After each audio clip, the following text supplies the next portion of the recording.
I'm going to preface this by saying that you should probably have this on in the background while you're doing other things.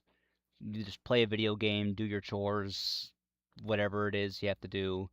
This is treat this like a podcast almost. Just there's no video, nothing interesting to look at. Just me and my words, unscripted. I recommend that you put something else on that you do something else while you listen to this, and keep your hands occupied and enjoy my thoughts. This part was pre-recorded before the rest of it, so I was just here to let you know and give you a heads up in advance. Thank you for listening. So this is something I'm going to be doing now. Uh, I've noticed how like a lot of channels like Comics Matter, with your boy Zach, and a bunch of other channels too. That's just the first one I could think of. Just do these unscripted videos basically where they just talk about comic books, and I know an autistic amount of crap about comic books, so I'm thinking, well, I love comic books too. Like, why don't I'm really into them? Why don't I start doing this? So yeah, I decided I'm going to start going through my X-Men reading order, and I'm going to slowly over time work my way through the X-Men reading order and piece by piece, and I'm going to record my thoughts on each entry here in the reading order.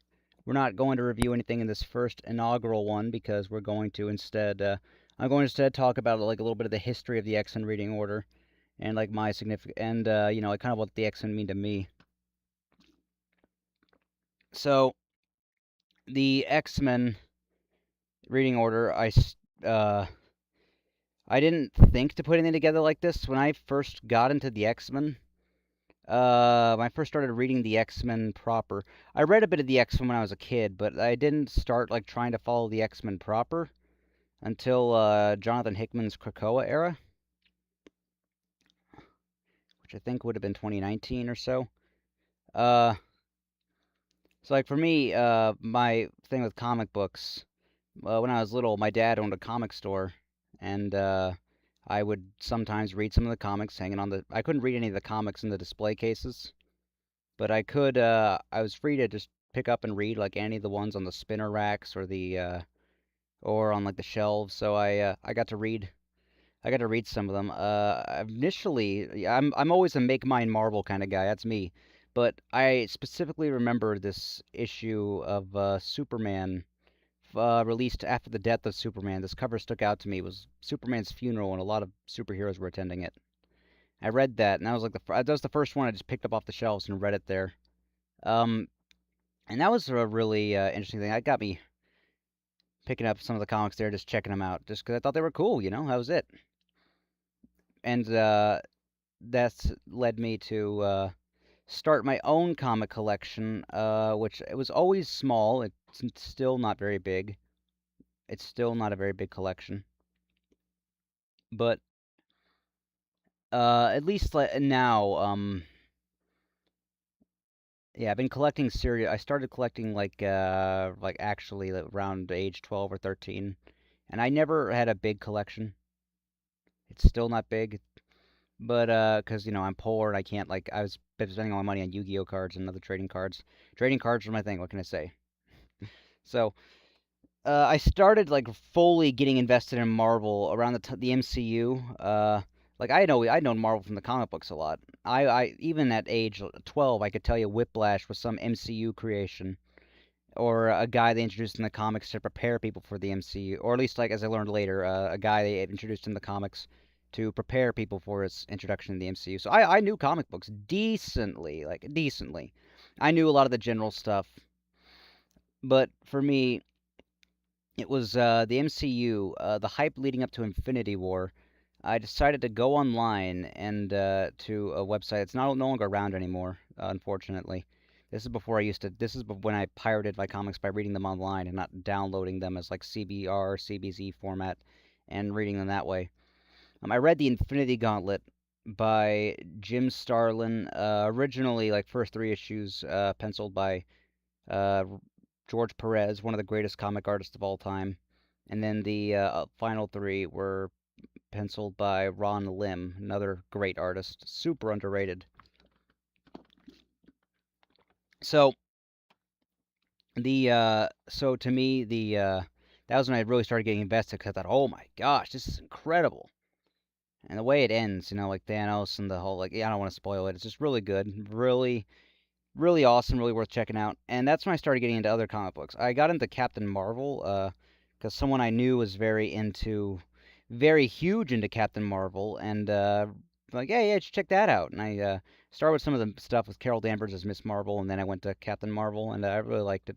But for me, I really got into X-Men around the time of Jonathan Hickman stuff. At first, I thought it was kind of weird, and I was like, "What? Huh? The hell am I reading here? Huh? Like what? Professor X can walk now? Like, huh?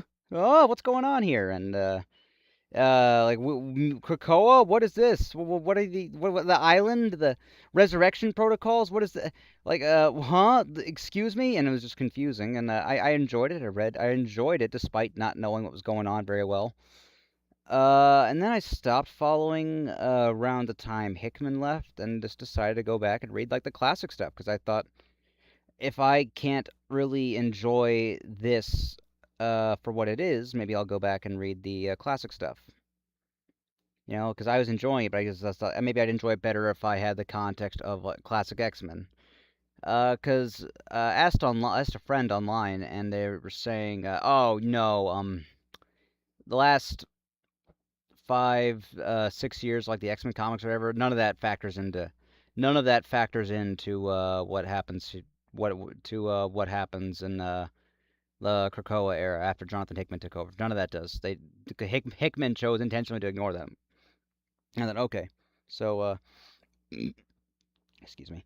So I thought, okay, well, in that case, I'm going to go back and read the classics, and I did read the classics. I read trying to think. I think I just started from Giant Size X-Men #1, and then from there I kind of went around and from there I kind of just went around. I continued reading the whole Claremont run and the various other stuff throughout the years. The pandemic gave me a lot of time to just read. And I just kept mentioning like comic book trivia, like, oh yeah, in the comics. And then my oldest brother would be like, "Look, I'm tired of you saying that you don't read comic books." It's like I do. Like I don't know. Maybe he thought like maybe he thought like I'm a weird nerd, and me getting it and like why I'm encroaching on his hobby or something. That's kind of like how I interpreted it back then. But I don't know. I think maybe it's just because I didn't have like a big collection like he did. He just felt like gatekeeping me. So I eventually, I think it was 2024, 2025. I watched a video. It got recommended to me on YouTube called "How to Read X-Men" or something like that. And the guy was basically saying, skip all of first generation X-Men. It sucks. And then he said, then he just talked about like, start from Giant Size X-Men, which I wouldn't say first generation X-Men sucks. I would never say that, but I would say that Giant Size X-Men is a great starting point, and that you might as well start from there, considering just surprisingly, how little of an impact first generation X-Men had.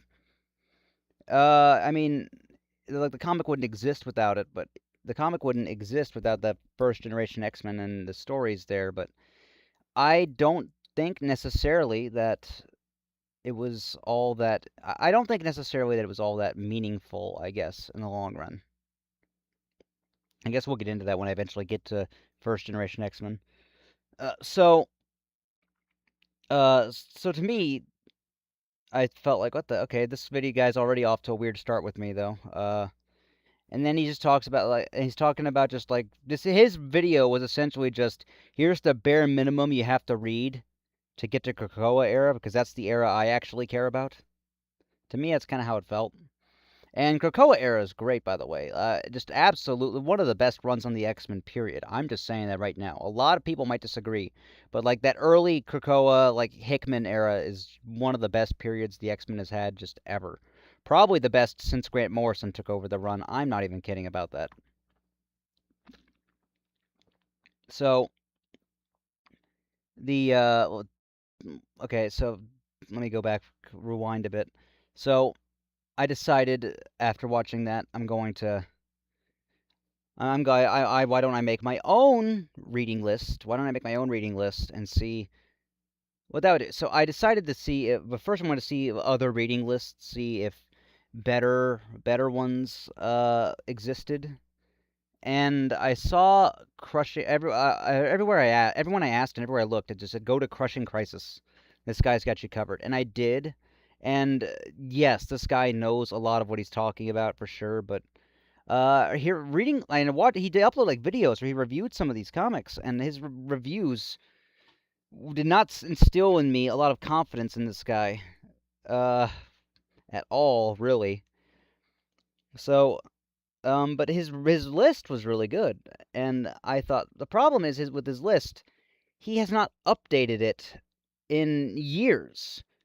I swear to you, any part of the list from about like from the comics that predate the Hickman era have probably not been updated since maybe the early 2010s or mid 2010s whenever he formed the website. It just I really don't know if he's ever going to come back and do it. So I just really thought, oh my gosh, there's so much stuff to be that's published since then. And then I went and I looked elsewhere, and I saw a lot of people were sharing around. Some Reddit user made a big Google spreadsheet, which was getting updated more frequently. It had a lot of details and everything. I think it might have not just been one Reddit user; it might have been multiple people, and it was shared by one Reddit user. I don't remember exactly. So I read it, and oh yeah, I read it. I read it. I read the thing by the Reddit user. So, anyways, I read it, and also better, but also they did not have a lot of continuity. Insert things were not in their proper place, and there's quite a few things. Alternate universe reading stuff, like AU stuff, was listed there to be read in like publishing order with the regular stuff. It's a mess.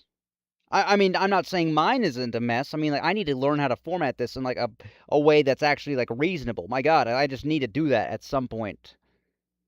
But it was a mess, and I just thought, okay, I need to make clear cut, a very clear cut thing. And my original idea was, I asked for help with a friend on this one, making a YouTube video, a big hours long YouTube video doing this after I assembled everything. And then I soon realized, well, I don't have the editing skills for it. I can't get someone who has the editing skills for it without paying a lot of money. And I don't have like anything that could like, make anything that could help me make a video of that scale and have it be of reasonable quality. So I looked at my options here and I decided, okay, what should I do instead? And I eventually settled on this has been I want to mention, by the way, this is a side project for me. Like, I'm doing other stuff more important, manga editing and stuff. Uh, so I'm working on this in kind of like my spare time between that. But I got the idea of like, what do I do in between? What do I do instead of a big video? And I thought, okay, Google Doc, that's the easiest thing. That's the easiest thing, minimal effort. And I've had a few friends helping me in the Google Doc. Two of them in particular have been great helps. I'm the custodian of the Google Doc, primarily the person who manages it. I passed this around to a lot of people. I got Hichikara, a friend of mine from the manga editing thing. She's Japanese, knows manga inside out, and was complaining to me about just how stale manga and anime have gotten, how she's tired. And I thought, well, what could be fresher to you than Western comics? And so I recommended her the X-Men. Because initially she thought, oh, well, don't they have like status quos and stuff they need to maintain? I thought, well, yeah, but the X-Men is like very linear, the X-Men is, compared to a lot of other stuff. There's Whereas like Spider-Man and Batman, it's just like find a story there that interests you, and you can just read it. You'll only need like very minimal prefacing to tell you what happens before that you might need to know. And that's it. Like you can just go into any run. Like you can just pick up Absolute Batman or any Grant Morrison Batman. You can pick up Batman The Long Halloween or anything like that and just read it without any preparation or anything. Batman Hush. Just read any of this and without any knowledge or anything going in, and you'll be relatively fine outside of like some minor things. But the X-Men just aren't like that. They always say, "Oh, it would be a good jumping on point for new readers." Well, this would be the good jumping on point for new readers. But the problem is that so much has happened, so much character development, so many stories, and the X-Men is very self-referential. And because of that, I think that I tried getting into the Krakoa era as a reader who had not experienced like all the big X-Men stuff beforehand, and I had a hard time following it. I think other people will probably be the same. And X-Men Rise from the Ashes, they've intended this to be fully like, okay, maybe Krakoa was not the best jumping on point for new readers, but this will be. This will be a better jumping on point. I still don't think Rise from the Ashes is an ideal jumping on point for new readers. If you've stopped reading the X-Men for a while after, but are still really well versed in it, I think you can jump on to Rise from the Ashes pretty well. I think to a lesser extent that can apply to Krakoa, like the Jonathan Hickman era. But I think that you need to just kind of. I think with X Men, it's one of the only comics where I truly say that the original like Silver Age, Bronze Age stuff is just absolutely required reading. You cannot escape that. Like you cannot experience X Men without the Claremont era. That's just it. That's just the hard facts. So I think that I think that this is where a good list like this comes in. You don't I don't think you have to read X-Men in chronological order. But Hichikara was telling me like I want to read everything. Well, not necessarily everything. But, like I want to follow this your reading order because she wants to help me test this. And I'm like, okay, this is perfect. This is somebody who's never even read a Marvel comic going through my reading order. This is perfect. Someone who's never touched a Marvel comic in their entire life. No, never read it, hasn't seen the MCU. They know nothing about Marvel outside of like, I don't know. I don't know what they know about Marvel. But it's just like the bare like nothing, not even the bare minimum, just like almost to nothing, I think. So that to me was kind of like I have the perfect guinea pig. And that inspired me to go and decide to read through some of these myself so I can discuss these with her. And I've been, as I've made this list, and which is fun because I haven't read some of these in a while, and I thought that it'd be fun to go and catalog. I think she's somewhere in like Claremont era, right? She's somewhere in like early Claremont era, like pre Days of Future Past, pre Dark Phoenix Saga, but like post Proteus, weird thing going on there. Uh, so it'd be fun. I'm probably gonna so we might be able to catch up before I'm done. I don't know. There's a lot of stuff to get through. But anyways, I thought this would be a fun thing to do. I'm just going to go over. I'm going to go over. In each episode, I'm going to go over something on the reading list. And then I'm going in chronological order. So each episode is gonna go through. I'm gonna go through something else on the reading list and just gonna give my thoughts on it. I'm gonna ask Hichi for her thoughts. I'm gonna if she has any particular interesting things to say, and then I'm going to just say them out here in the thing, just by myself. Here on an unscripted format, probably rambly and stuff, but whatever. That's just how it is. There's just some fun like thing to put in the background unscripted, I guess. Yeah. So I'm really excited. I'm really looking forward to doing this. I'm gonna first. I think we're gonna go over is Apocalypse, his miniseries about his time in Egypt, and I think it's gonna be fun to go through. For me, I think I want to get into this a bit before I close things out here. For me, the X-Men mean a lot to me because I really resonate with that sense of found family. I'm gonna get a little personal here, but to me, the X-Men resonate with me a lot because of that sense of found family among them. Like all the X-Men are people who have gone through very not good things in their lives, either not good things in their lives or they don't have anybody else to turn to. Wolverine, for example, is he's an orphan. Well, not he's not technically an orphan. Well, we'll get into that in the Wolverine origin episode when we cover Wolverine origins. But Wolverine is a loner. He's been alone for so long. He's thrown himself into countless conflicts in the name of just trying to forget about himself, forget for not for about himself, but like just forget about like what's troubling him. And then he eventually lost his memory, something he actually was okay with. Wolverine was okay with not having his memories because there was a lot of things there he wanted to forget. Jean Grey, her parents loved her, but they couldn't do anything for her. She was just too different, too her powers were too strong. They had to let her go. They had to let her go to the Xavier School because they knew there was nothing they could do for her. They tried their best as parents, but what they could do wasn't enough. Cyclops was an orphan. Nobody loved him. He was separated from his brother after the orphanage, and now he's alone. He was as a teenager, he was taken in and raised by a bum, a criminal. And yet he wanted to do good and live some semblance of normalcy. He wanted to have some semblance of normalcy in his life, but he never could. All like the X-Men have are just sad people. And in that way, like all of them, in that way, like the fact that they're all outcasts and loners kind of make them, it's kind of like what unites them in a way. Society thinks they're weird, they can't fit in, and yet they go and make their own clique. Like you see that a lot, but like the X-Men were like superheroes. Like this is the thing. I've seen a lot of people say like, "Oh, if the X-Men were realistic, your parents would be like, "Oh, wow, you got powers? That's awesome." Man. They're like, "No, that's not how it is at all." Like, "No, it's it's more so that um how do I say this? It's more so that, like a lot of people say like the mutants were an allegory for racism back in an era where comics were mandated to be kid friendly.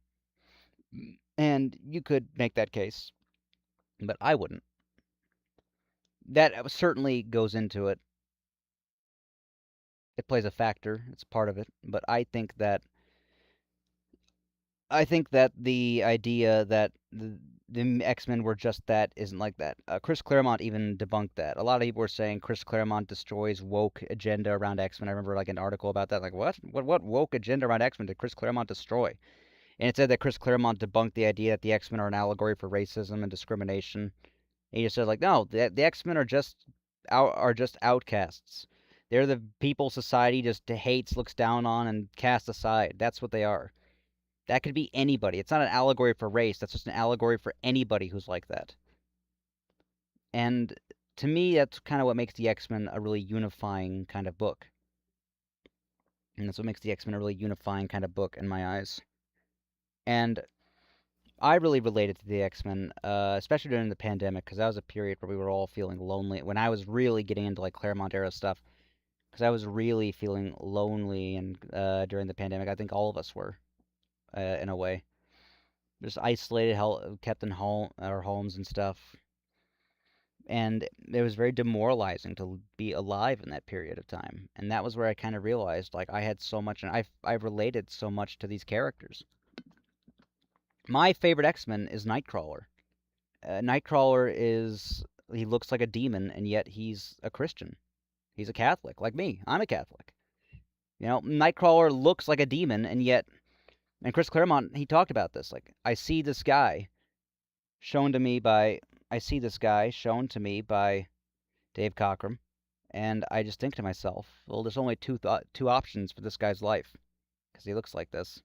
There's no hiding it. So the only options are that he resents the world for seeing him as a demon and not looking at him beneath the skin, like not trying to learn who he is underneath the skin. But that's cliche. It's been done a million times. So what's the other option? He turns to God. He turns to God and like real like God made me this way. He made me like this for a reason. God wanted me to be like this. What is God's plan for me? What does He want? And like as a Catholic, that's kind of how I've coped with a lot of like the different things that made me different and made me like really hard to integrate into society like that. Because I have all these neuro issues. I'm still like I'm seeing therapy to try and get myself integrated into society, ready for a job, to see how we can get me to live on my own and stuff. Like we're trying to figure this out. And I'm very different. I'm an outcast. I'm weird. I'm not normal. If anything, like my brain, I'm a mutant almost. I have like hypersensitivity. So many things, kind of in a way. Like I know I met another person like this, so, which made me feel so kindred in a way to meet someone like that. And I just thought like this is how the X-Men must feel.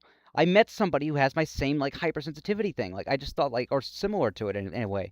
I online once and I just thought like, "Oh my gosh, I'm not alone anymore." Like, I think that like my like and outside of just hypersensitivity, I have other things too.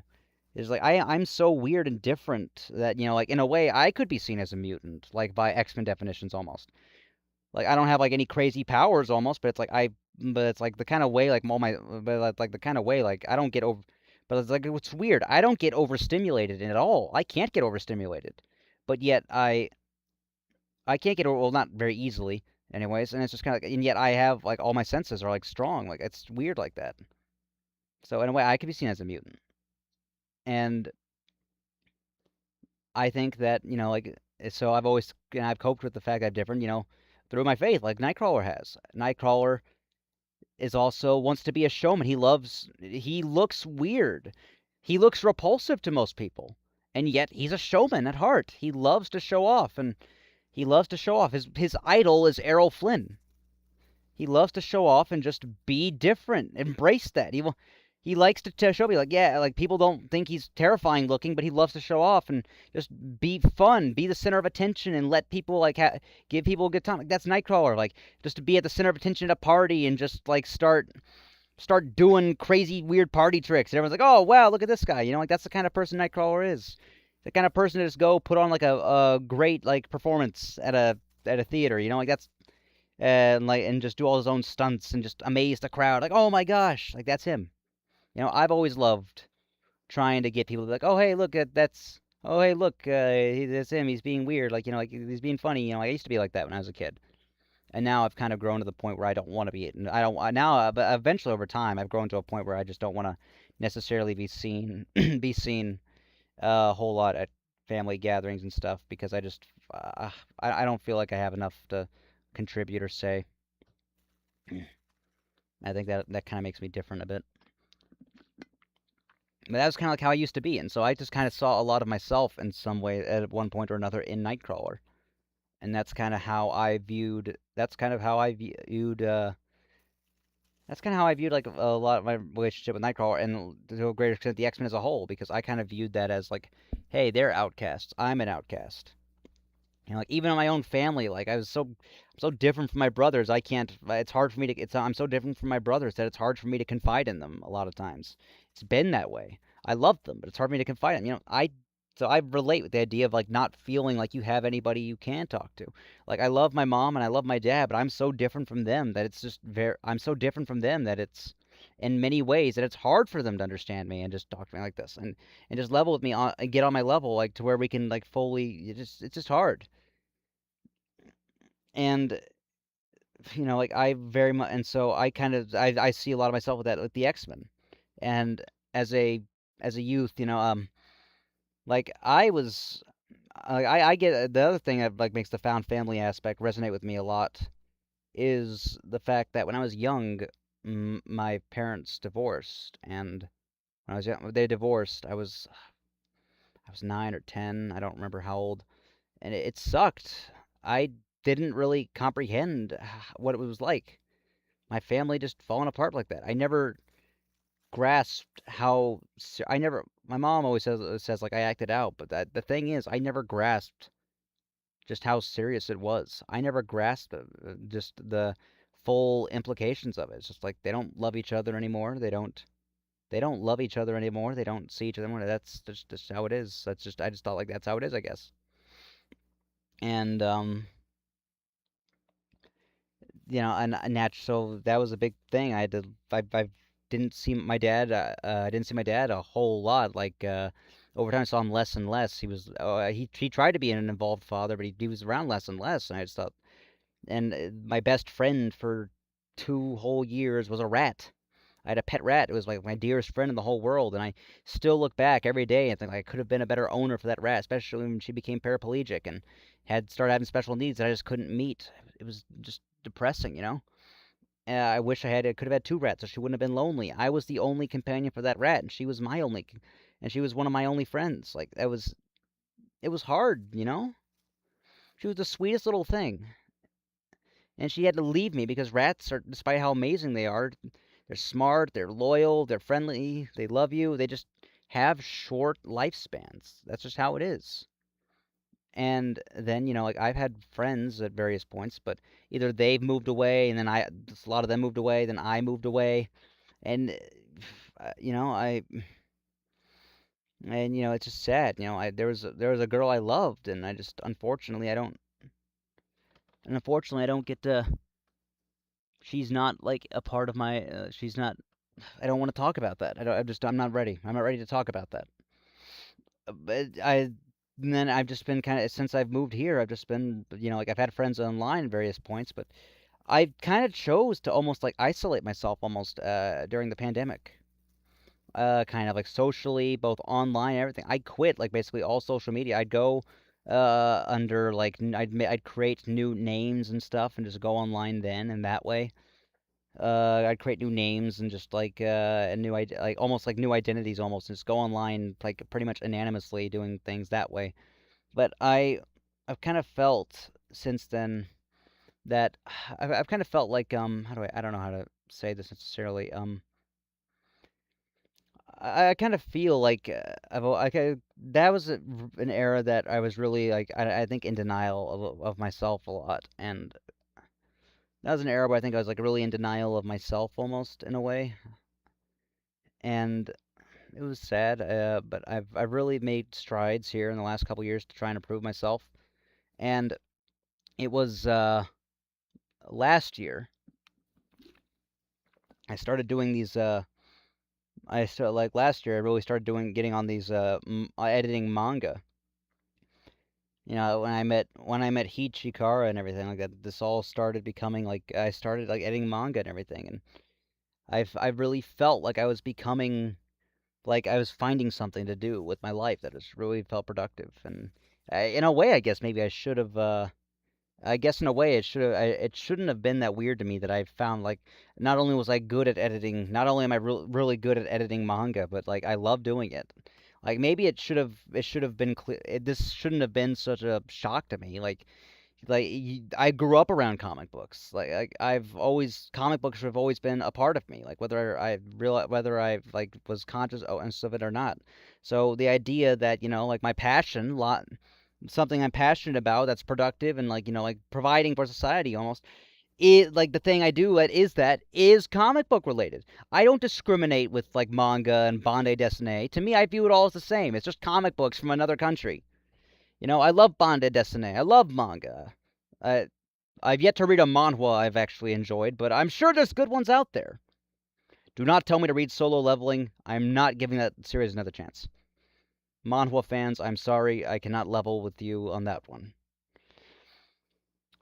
But yeah, so well, this is just a roundabout way of me saying that like I've lost so many people I've cared about, like both like one of them to well, a couple of them, quite a few of them, to death, and a few of them just drifted apart over time, and that's been hard. And I really kind of relate in that way to. I really kind of relate in that way to the X-Men because they are people who also have lost. They've lost people close to them. They're together because don't have they either don't have people outside of their bubble of like we're the X-Men, or they either that or they just don't have people who can understand them outside of their clique. And in that way, I feel like I've really there's so much of I everybody I feel in a way can find something about themselves that they can relate to the X-Men. We all have I think that over time, like as I think who your favorite X-Men is says a lot about you actually. So I think over time, as we go through this, I think it'd be interesting to see, like what happens with Nightcrawler throughout here. Like that'd be fun to see. I've told people Nightcrawler is like the comic character I feel like I am the closest to. Like I feel like a kinship with. And I feel like everybody has like one comic character they just see that it's like he just like me for real. Everybody has that. And I can't wait to go through this and see it. If y'all want to read this with me, go ahead and we can read this together. You can follow along with my reading list. We can just keep going. Uh so we're starting with Rise of Apocalypse. I think that's what it's called. It's been a while since I've actually read it. This is the series about Apocalypse and his rise to power in ancient Egypt. This is a chronological list, not a ideal. This is exactly how you should read it list. This is a chronological list. So I'm going to be going through this in chronological order, and at least as far as I can tell, the Rise of Apocalypse is chronologically the first thing in terms of the X-Men. I've listed it as a must read on my reading list, the Google Doc, which I will have linked below. But I personally, after rereading it in preparation for my eventual episode on it, I don't think it is a must read. I think I just said that because Apocalypse he's the main villain of one of the most significant story arcs in the entire like X-Men saga in their entire publishing history, like one of the most incredible, like just massive sagas they've had to go through was with Apocalypse as the villain, and he's a recurring villain who's done a lot. He's been there a lot throughout the '80s and everything, and he's been there a constant. And just now, like last year, I think it was last December, it just ended. Age of Revelation, which is another apocalypse-centric storyline. Uh, kind of, in a way. It's the successor to the Age of Apocalypse story. And it's the successor to the Age of Apocalypse story, and Apocalypse is a huge part of that. He's one of the most dangerous and just horrible X-Men villains. I mean, not horrible as in not horribly written and annoying. I mean horrible as in just like the stuff he's done. So many people think of Magneto as like the definitive X-Men villain, but I think really it's Apocalypse. I think I just said that's a must read because I think I just said it's a must read because Apocalypse's origin story is kind of interesting. It's fun to know that he wasn't always like a psychopath. It's interesting to see where he came from, how this just terrifying being of just godlike magnitude was capable of how where he came from, how did he become like he is? And in that way, I think that's really interesting. That's kind of what makes Rise of Apocalypse interesting. And we're gonna be reading that. Hopefully I'll be able to get that out tomorrow. I've already reread that in preparation for this, so this will be a fun thing to do. I got someone recently to go start reading that. I don't know if they finished it, but yeah, it's I'll see you next time, guys, when we talk about Rise of Apocalypse. Whoa, this is long-winded. Okay, yeah. Okay, so anyways, this is gonna be the end of that. So, see you guys next time when we talk about the Rise of Apocalypse.